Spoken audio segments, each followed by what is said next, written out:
Vem cá, a segunda temporada de The Last of Us foi tão ruim assim?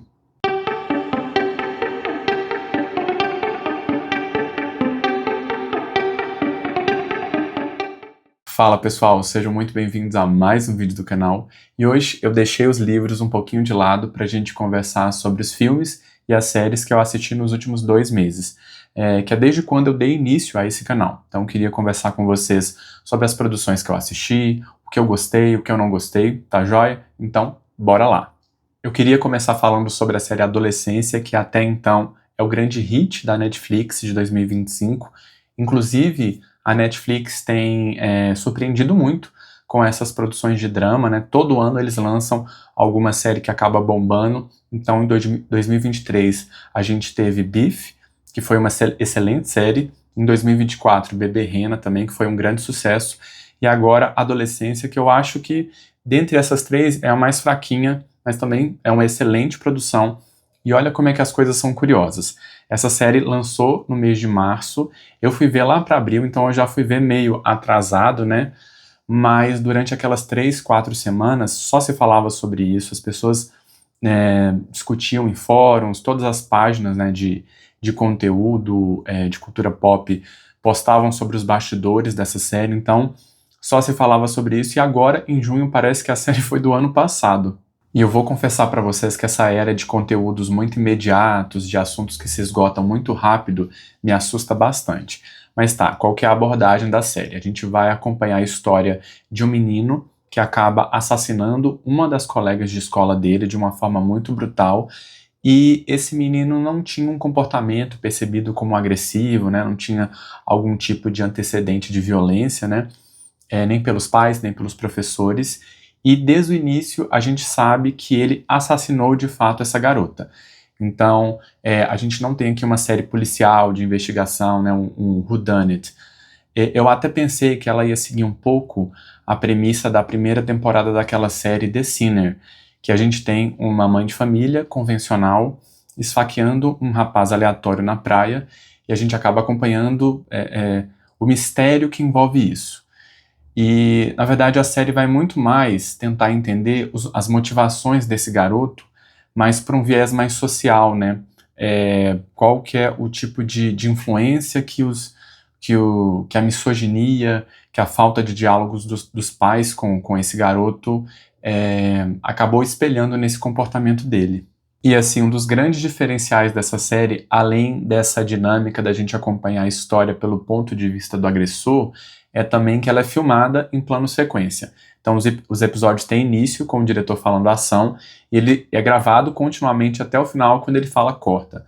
Eu até pensei no início que isso era só uma estética falsa, como no filme Birdman, que ele também é feito como um plano sequência, mas ao longo do filme você tem vários cortes imperceptíveis.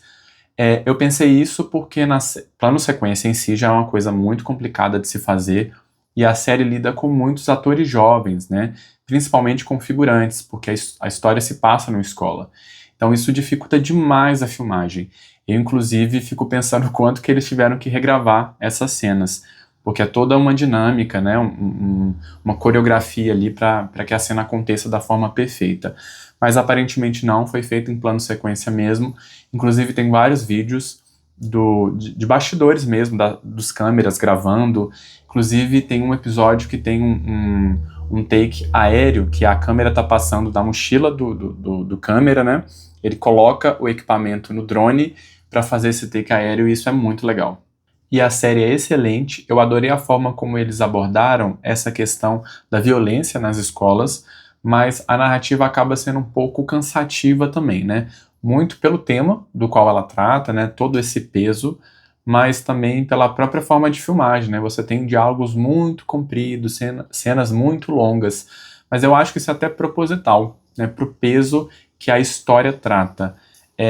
As atuações também estão impecáveis, o menino que faz o agressor, ele é assustadoramente bom. Eu pontuo especialmente a cena de diálogo entre ele e a psicóloga, aquilo ali foi sensacional. O pai dele também é muito bom, ele inclusive foi o corroteirista dessa série, ou produtor, ou os dois, não sei muito bem, mas eu achei um excelente acerto da Netflix. Outra série que eu vi, e aqui eu falo infelizmente, é a 20ª temporada de Grey's Anatomy. Sim, eu ainda insisto nessa série, porque eu tenho a filosofia de que eu tô mais próximo do final dela do que do início, e também porque eu gosto de alguns personagens que ainda ficaram, mas essa última temporada foi bem dureza, vou confessar pra vocês. E olha que na 19ª, né, na temporada anterior, eles fizeram uma coisa que eu achei bem promissora. Na verdade, é uma coisa que eles já vêm tentando fazer há anos, mas que dessa vez deu certo, que é dar protagonismo para os novos internos. E muito disso vem com a saída da Ellen Pompeo do elenco principal da série. Então eu imagino que os produtores têm visto uma necessidade de rebutar, né, trazer novos enredos, novos personagens, mas o que começou de uma forma promissora se tornou chato, sabe? Não tem mais história para ser contada, os personagens estão ficando irritantes, não é gostoso acompanhar como era no início, né? Com aqueles 6 internos.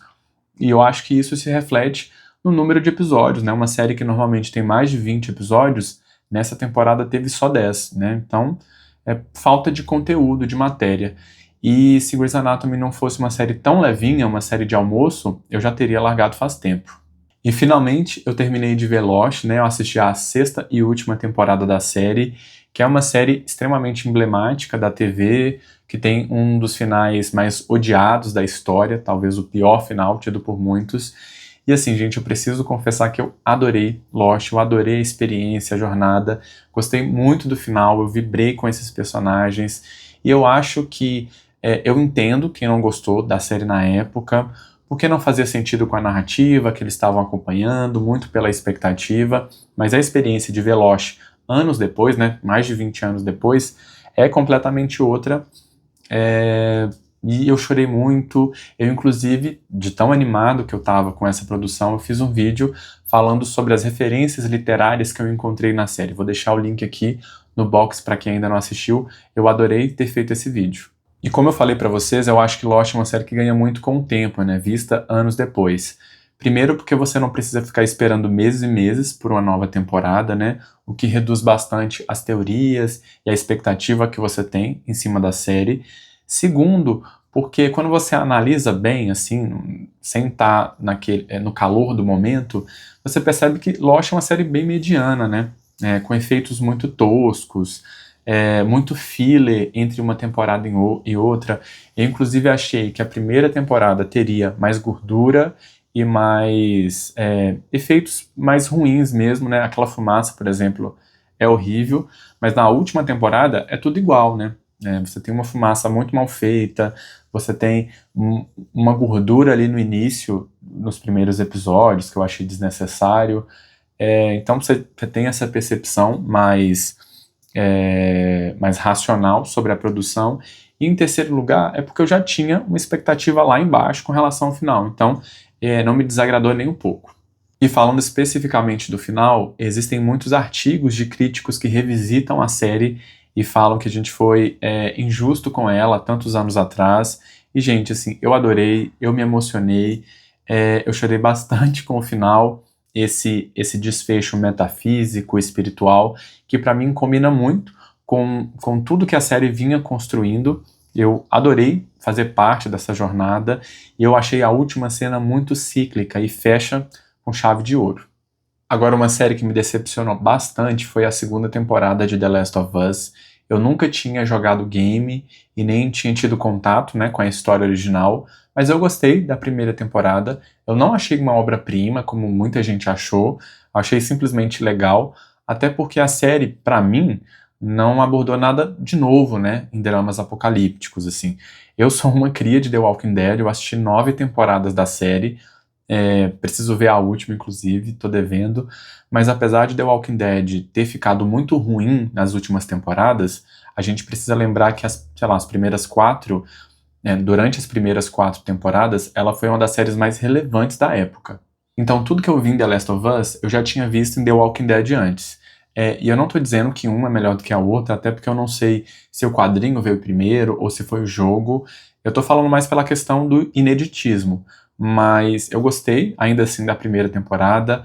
Achei os personagens muito carismáticos. A Bella Ramsey e o Pedro Pascal são muito bons fazendo aqueles personagens. E pra mim, a força dessa história é exatamente essa intimidade entre esses dois personagens, né, esse dueto, que eu acho que se perdeu muito, por motivos óbvios, né, na segunda temporada, mas porque eu achei ela muito mal roteirizada e mal dirigida mesmo. A gente tem uma morte importante nessa temporada que eu não vou contar qual é para não dar spoiler para vocês, mas eu vou confessar que eu fiquei mais surpreso do que sentido por ela, do que, por exemplo, quando eu fiquei com a morte do Ned Stark, que eu sofri horrores e ainda assim eu achei que ficou legal na série, ou mesmo quando o personagem Negan aparece em The Walking Dead e acaba matando o Glenn, que é um momento muito icônico e ainda assim foi numa temporada bem ruim, mas esse momento é inesquecível. Aí a série acaba daquele jeito, no epicentro da trama, e eu não fiquei animado para esperar mais 2 anos pela nova temporada. Eu fui ver as cutscenes do jogo no próprio YouTube, já sei o que acontece, e realmente esse jogo ele é genial, ele foi muito corajoso, mas eu acho que a série precisava ter apostado em outro tipo de narrativa, porque dividir a história da Ellie e a da Abby, que vai aparecer só na terceira temporada, não foi uma escolha legal. Eu acho que se tornou muito anticlimático assim, para a narrativa que eles estão construindo. Agora, outra série sobre futuros apocalípticos que eu vi, mas essa sim que eu adorei, foi O Eternauta. E olha que eu já fui achando que seria uma história muito datada, porque ela é inspirada num quadrinho argentino dos anos 50. Então, muito do que a gente tem hoje como clichê dentro desse gênero foi introduzido nesse quadrinho, nessa HQ. Mas, de fato, o início ele é mais do mesmo, né? Uma história de sobrevivência, mas o caldo vai engrossando, as ameaças vão se transformando e o final me deixou muito surpreso. Então, nessa série, uma neve tóxica começa a cair em Buenos Aires e matar todo mundo que tem contato com ela. Inclusive as pessoas precisam ficar saindo, né, se deslocando toda cobertas, com máscara, e a história vai encaminhando para esse lugar das tropes de narrativas pós-apocalípticas, né, aonde as pessoas vão se tornando mais violentas, menos organizadas, e vão virando uma ameaça muito maior do que o problema em si. Mas essa, na série, é só a ponta do iceberg.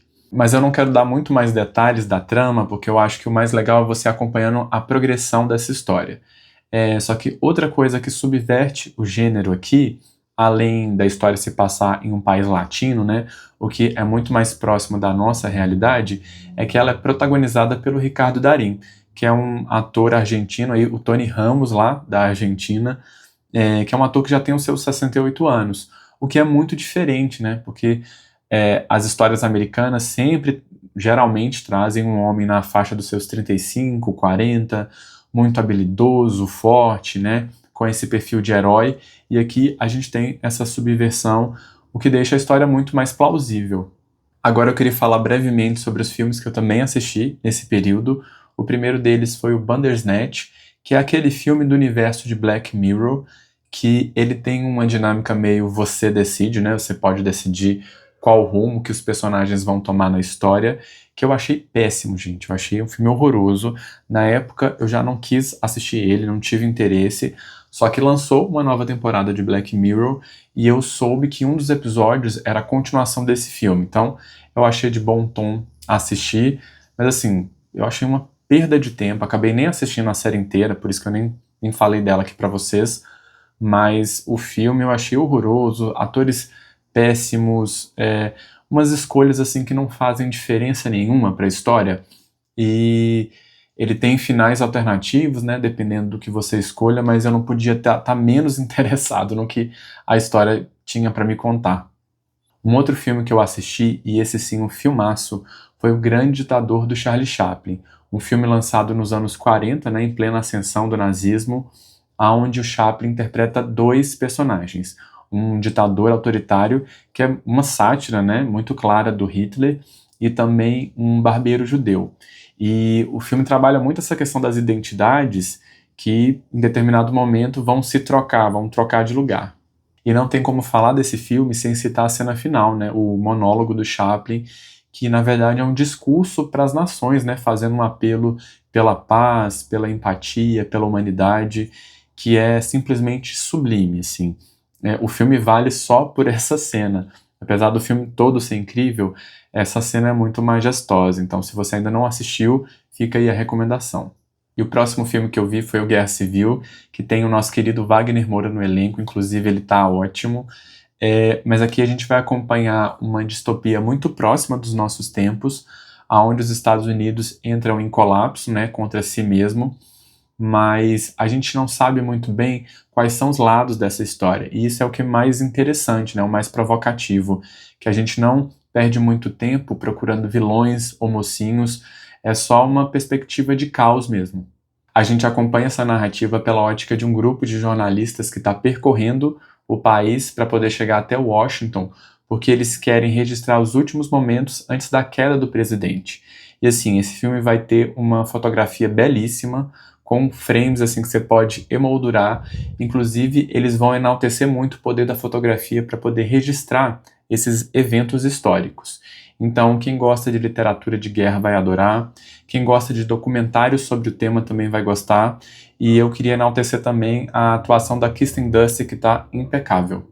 E mais um filme que eu queria comentar por aqui é O Motel Destino, do Carinha Inous, que é um dos meus diretores brasileiros favoritos, e a história ela vai se passar no litoral nordestino, e a gente vai acompanhar a trajetória de um personagem que, envolvido no mundo da criminalidade, acaba se refugiando dentro de um motel.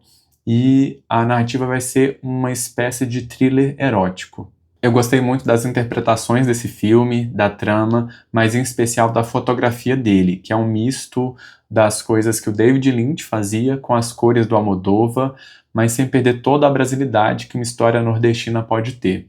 Então fica aí a recomendação, inclusive indico outros dois filmes desse mesmo diretor, que é o Madame Satã e o Céu de Sueli. E um outro filme que eu fui ver recentemente foi o Thunderbolts. Esse, inclusive, eu fui até o cinema assistir. Faz anos que eu não ia ao cinema. E nele a gente vai acompanhar essa história de super-heróis, super-vilões desajustados que acabam se unindo para formar um novo grupo. E o que seria o equivalente ao Esquadrão Suicida, né, da Marvel. É um filme muito divertido. Eu me surpreendi bastante, né, como essa narrativa foi bem contada nessa história, era envolvente, eu me apaixonei pelos personagens, torci por eles, o que não acontecia há muito tempo com as produções da Marvel. Eu sou um fã, eu assisti tudo da Marvel até então, mas eu já vinha bem desmotivado com as últimas produções, as últimas séries foram bem ruins, e foi bom ter esse novo fôlego aí dentro do MCU. E um outro filme que eu fui até o cinema assistir foi o Premonição 6. Na verdade, eu fiz uma verdadeira maratona, porque eu assisti todos os primeiros filmes e foi muito divertido, nostálgico, porque eu assisto essa franquia desde, né, da estreia, quando eu era moleque, e eu acho ela muito criativa, muito inventiva, ela meio que reimagina, né, o gênero do slasher, e rende até hoje, né, porque o novo filme ele vai acrescentar a mitologia da série.